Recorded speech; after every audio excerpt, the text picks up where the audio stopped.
Olá meus caros, aqui é o Corvo. No Cine Corvo de hoje abordo o vampirismo novamente, mas agora de acordo com a leitura feita pelo universo Marvel. Eric Brooks, conhecido como Blade, foi um anti-herói afrodescendente introduzido originalmente como personagem secundário na Marvel durante o início dos anos 70. Diferente de T'Challa, o Black Panther, ele não tinha um papel tão importante a desempenhar no universo e tampouco uma HQ própria, que narrasse as suas aventuras. Algo que apenas conheceu realmente 2 décadas depois, durante os anos 90, quando o personagem já tinha acumulado certa popularidade, fazendo participações especiais em HQs de personagens mais populares, como Ghost Rider, por exemplo. O design original de Brooks foi imaginado pelo ilustrador Gene Colan, que afirma tê-lo criado a partir da aparência de vários atores negros da época, especialmente Jim Brown. O cabelo Black Power era uma das características mais chamativas e interessantes do personagem. Entretanto, como é algo comum no universo dos quadrinhos, os personagens passam pelas mãos de vários ilustradores diferentes, e são muito afetados também pelas tendências de época. E sendo assim, o design de Blade não foi algo que se manteve muito estável, pelo menos não até ele atingir protagonismo dentro da empresa. O filme de 1998 foi financiado pela New Line Cinema, com direção de Stephen Norrington e o roteiro de David Goyer. Norrington até aquele momento havia dirigido apenas um filme, e a New Line apostou nele, pois acreditava que possuía o talento necessário para o trabalho. De sobra, o diretor também tinha conhecimentos básicos de efeitos especiais, o que para um filme de ação sobrenatural viria a calhar. Já o roteirista David Goyer tinha um pouco mais de experiência. Previamente, ele escreveu para filmes de ação, como Death Warrant, estrelado por Jean-Claude Van Damme, e também para a péssima sequência de The Crow, chamada City of Angels. Mas é importante dizer que foi este filme aqui, Blade, que finalmente alavancou a carreira de Goyer, colocando-o como um dos roteiristas mais requisitados para filmes de super-heróis nos anos seguintes. O próprio filme possui considerável importância histórica, pois o seu sucesso de bilheteria ajudaria a alavancar o interesse de Hollywood em criar mais adaptações de quadrinhos da Marvel e DC, algo que dura até os dias atuais e que, na minha modesta opinião, já saturou há uns bons anos. Mas foi Blade, meus caros, que realmente levou os estúdios de Los Angeles a encararem este tipo de filme com um pouco mais de seriedade, pois eles perceberam que quando o trabalho tinha um investimento financeiro aceitável e um mínimo de respeito com o material original, o lucro obtido em bilheteria era algo considerável. E personagens, histórias e universos para explorar era uma fonte quase inesgotável, visto o acúmulo de material por décadas e décadas de produção ininterrupta de quadrinhos. David Goyer, após Blade, franquia onde ele escreveu para os 3 filmes, foi convidado pela Warner Bros. Para trabalhar na vindoura trilogia Batman, dirigida por Christopher Nolan. Em outras palavras, Blade realmente alavancou sua carreira e o colocou em evidência. Embora eu tenha gostado dos 2 primeiros filmes do Caçador de Vampiros e também da trilogia Batman, confesso que os últimos trabalhos do roteirista, como Man of Steel, Batman vs Superman e Terminator Dark Fate, não me arrancaram muitos suspiros. Antes de falar um pouco do filme, eu inevitavelmente preciso falar do ator Wesley Snipes. Ele rouba a cena e não apenas porque teve a oportunidade de encarnar Blade, mas porque ele compreendeu perfeitamente a essência do personagem e, na época, com 36 anos de idade, ainda mantinha uma condição física invejável. Para David Goyer, Wesley Snipes sempre foi o ator ideal para interpretar Blade, antes mesmo de ser cogitado pela New Line. Atores de calibre como Denzel Washington e Lawrence Fishburne foram pensados no papel, mas felizmente o estúdio tomou a decisão correta. Entre os 3, Snipes era quem realmente possuía as características técnicas mais adequadas para interpretar o personagem.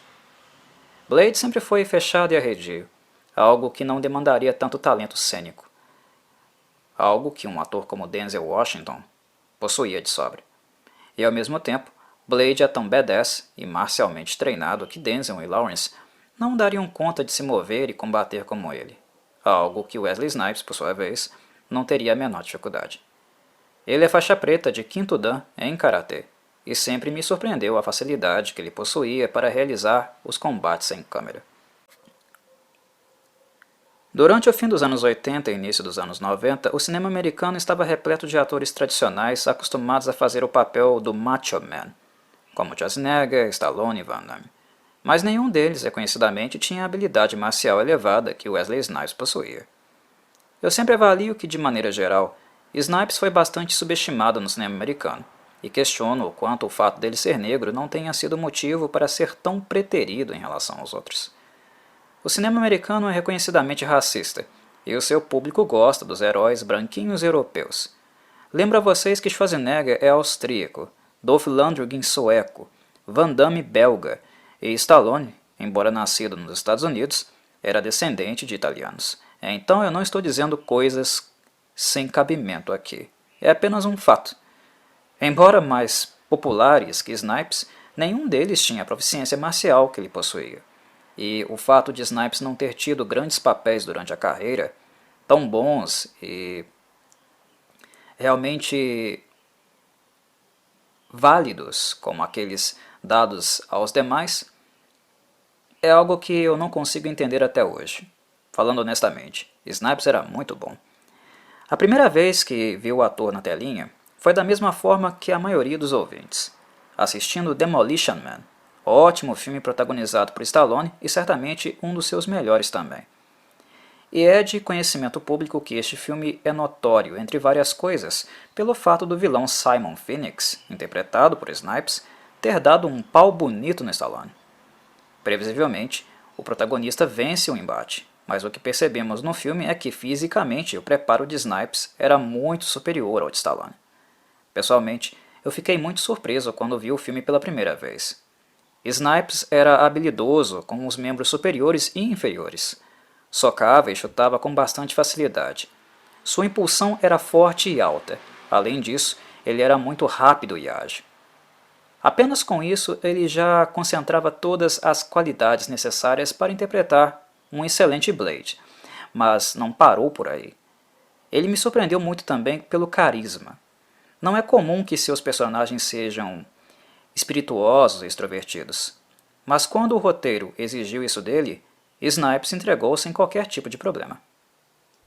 Simon Phoenix até hoje continua sendo um dos vilões mais marcantes dos filmes de ação daquela geração, e ele foi a prova de que Snipes merecia, em algum momento, algum protagonismo.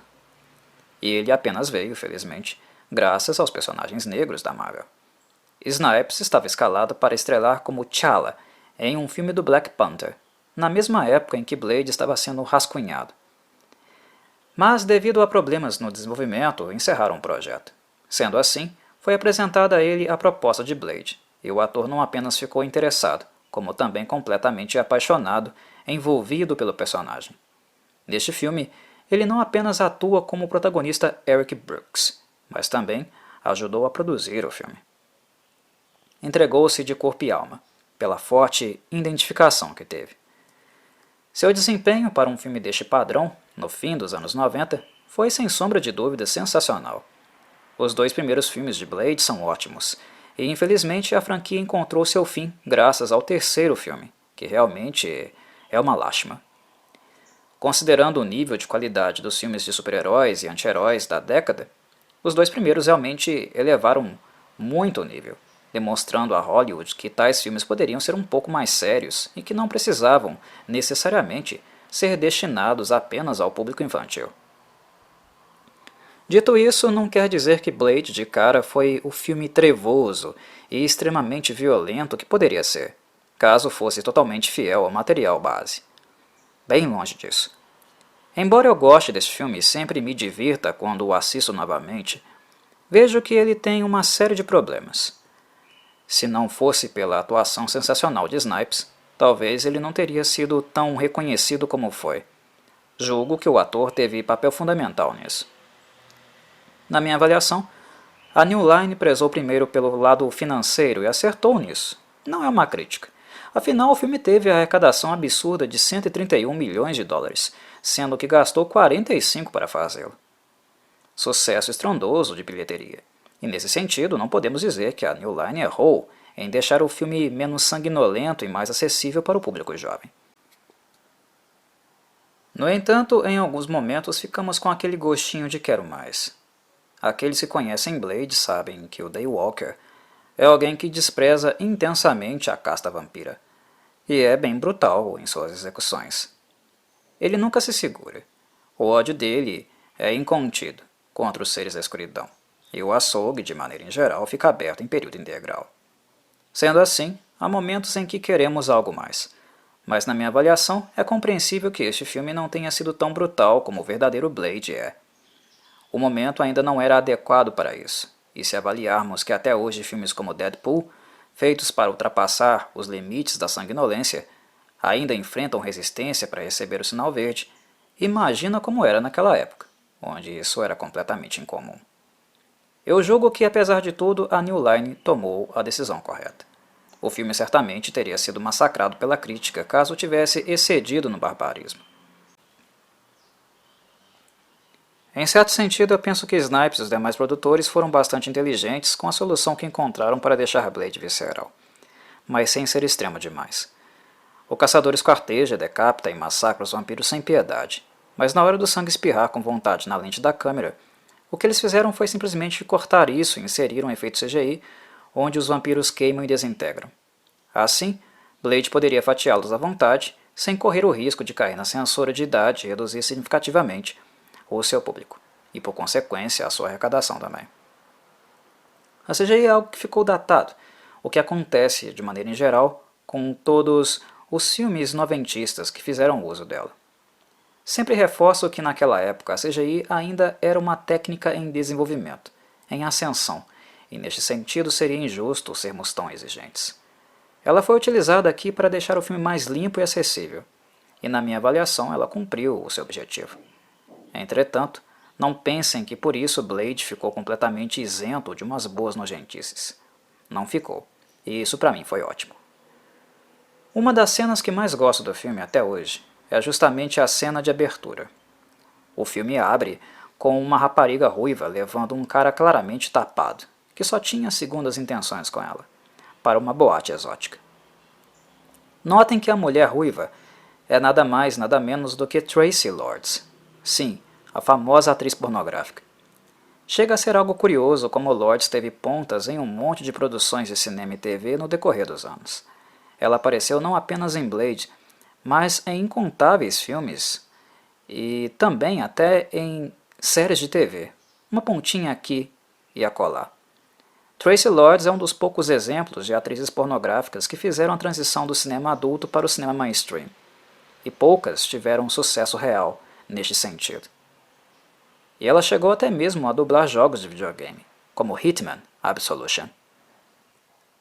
Enfim, no filme Traci Lords leva o Banana para esta boate exótica, localizada nos fundos de um açougue. Ali, impulsionados por uma alta e forte música eletrônica, dezenas de jovens adultos dançavam e pulsavam juntos, com um ritmo que vinha forte das caixas de som.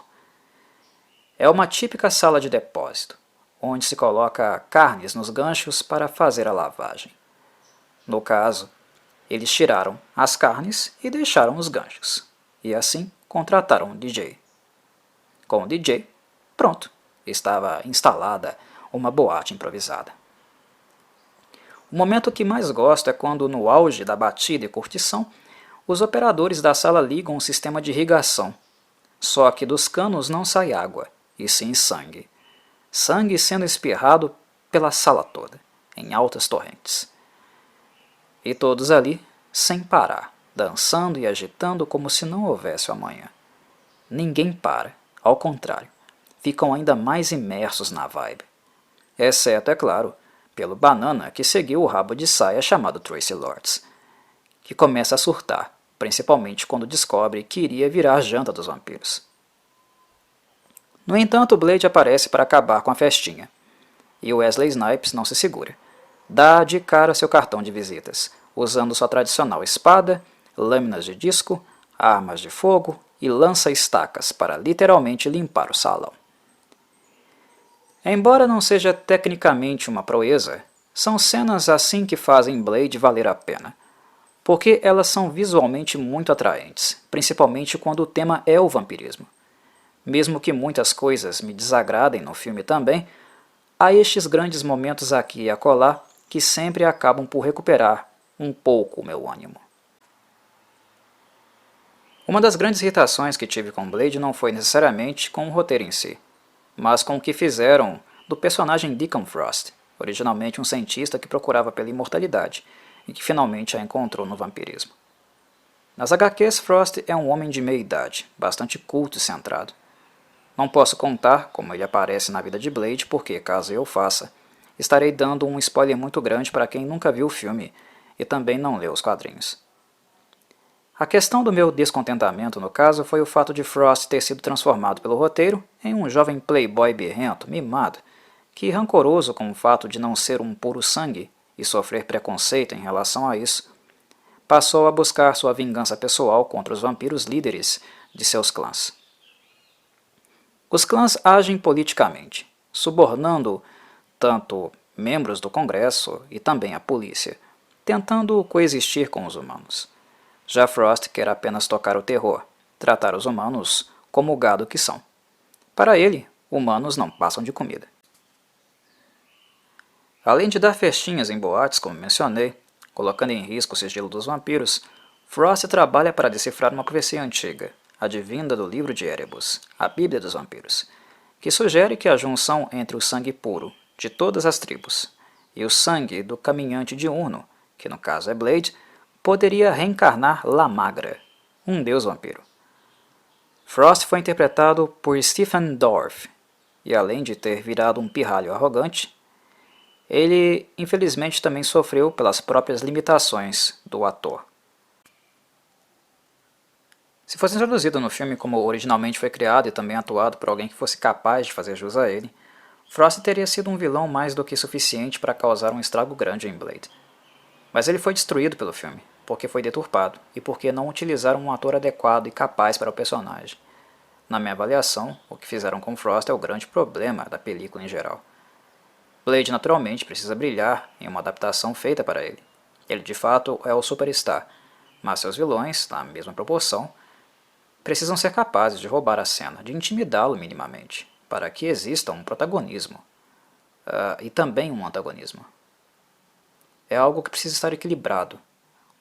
Se nós temos um protagonista que é muito acima da média e superior aos seus antagonistas, o filme perde um pouco aquela tensão que pode existir e agregar qualidade a ele. Outro ponto que eu não gostei são os protetores solares que os vampiros têm começado a usar para andar durante o dia. É uma das coisas mais ridículas que vemos nesse filme também. Não faz sentido algum. Mas, sendo honesto, conceitualmente o tipo de vampirismo retratado nas HQs e nos filmes do Blade nunca foi lá dos melhores. Aqui a prata e o alho ainda são eficientes contra eles, mas as cruzes e a água benta foram elementos retirados, o que para mim foi ótimo. Eu creio que o vampirismo em Blade ficaria melhor se fosse retratado dentro dos padrões contemporâneos, e não assim dos clássicos e modernos. No quesito de tomar liberdades e criar novos apetrechos para Blade, eu achei sensacional o uso do EDTA, o ácido etileno diamino tetracético, que foi fruto de experimentações da hematologista Karen Jansen. Ela descobriu que, ao entrar em contato com o sangue vampiresco, o ácido causa uma reação alérgica monstruosa, fazendo-os inchar até explodir.